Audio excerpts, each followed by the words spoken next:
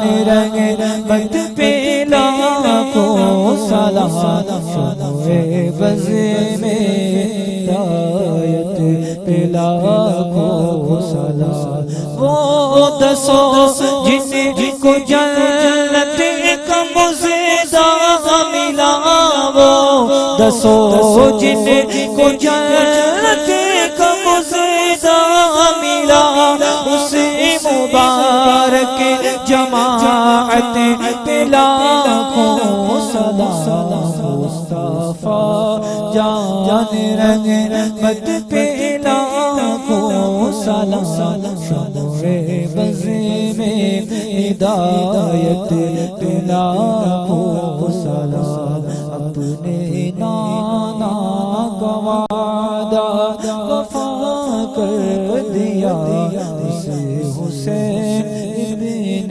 حیدر پہ لاکھوں سلام، غوث اعظم امام تو قابان کا جلوہ شان قدرت پہ لاکھوں سلام، ہند کے بادشاہ دین کے وہ معین، ہند کے بادشاہ دین کے وہ معین، خواجہ دین و ملت پہ لاکھوں سلام، مصطفیٰ جان رحمت،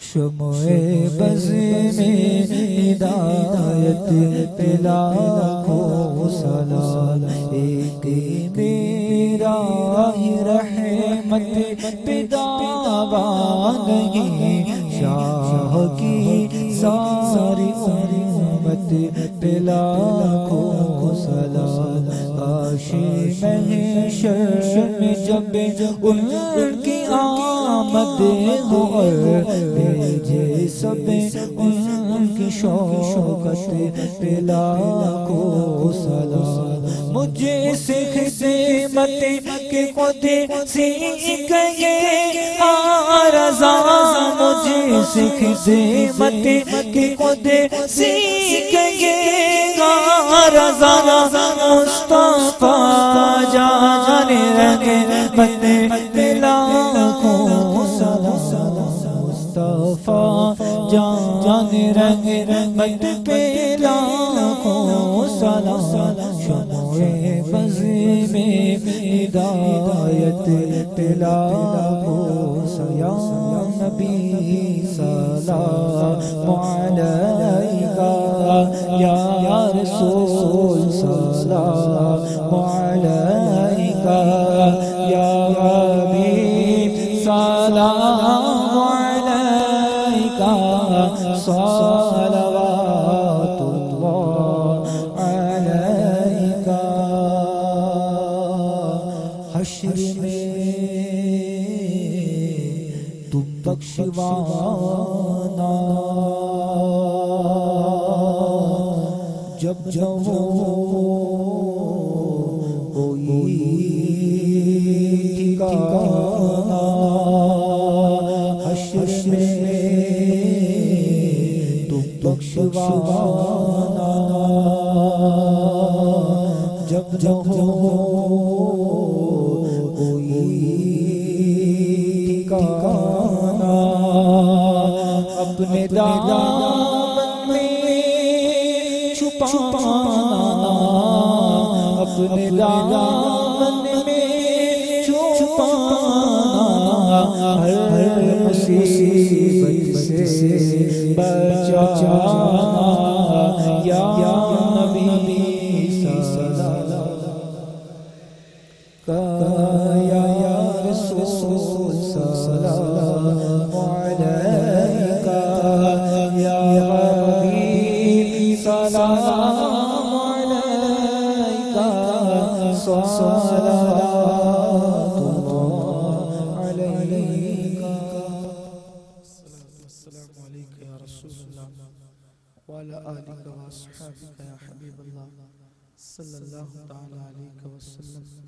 اللہم صلی علی سیدنا و مولانا محمد وعلی آل سیدنا مولانا محمد صلاة تنجینا بها من جمیع الاحوال والآفات وتقضی لنا بها جمیع الحاجات وتطہرنا بها من جمیع السیئات وترفعنا بها عندك أعلى الدرجات وتبلغنا بها أقصى الغايات من جميع الخيرات في الحياة وبعد الممات إنك على كل شيء قدير۔ یا اللہ یا رحمان یا رحیم، پنجتن پاک خلفائے راشدین اہل بیت اطہار کے صدقے ہماری اس محفل کو قبول فرما، ہم سب کے گناہوں کو معاف فرما، ہمارے والدین کی مغفرت فرما، ایمان کی دولت عطا فرما، علم کی دولت عطا فرما، اخلاق کی دولت عطا فرما، زمینی آسمانی بلاؤں سے ہم سب کی حفاظت فرما، حاسدین کے حسد سے بچا، ظالموں کے ظلم سے بچا، شریروں کے شر سے بچا، بد نظروں کی بری نظر سے بچا، نمازوں کی توفیق دے، تیرا خوف دے، تیرے حبیب کی ان کی آل و اصحاب کی محبت دے، اللہ ایمان پہ ثابت قدمی دے، ایمان پر مدینہ منورہ میں شہادت کی موت عطا فرما۔ مولا ہمیں مانگنا نہیں آتا، تجھے عطا کرنا آتا ہے، جو مانگے وہ بھی عطا فرما، جو نہ مانگ سکے وہ بھی تیری شان کے لائق عطا فرما۔ جن بھائیوں نے آج کی محفل سجایا ان سب کو بہتر صلہ عطا فرما۔ یا رب بالمصطفیٰ بلغ مقاصدنا واغفر لنا ما مضى یا واسع الکرم یا ایھا الذین آمنوا صلوا علیہ وسلموا تسلیما۔ اللہ رب محمد صلی اللہ علیہ وسلم، نحن عباد محمد صلی اللہ علیہ وسلم وعلى آلہ وآلہ بدر وکرم وفضل اللہ ان اللہ بصیر بالعباد برحمتک یا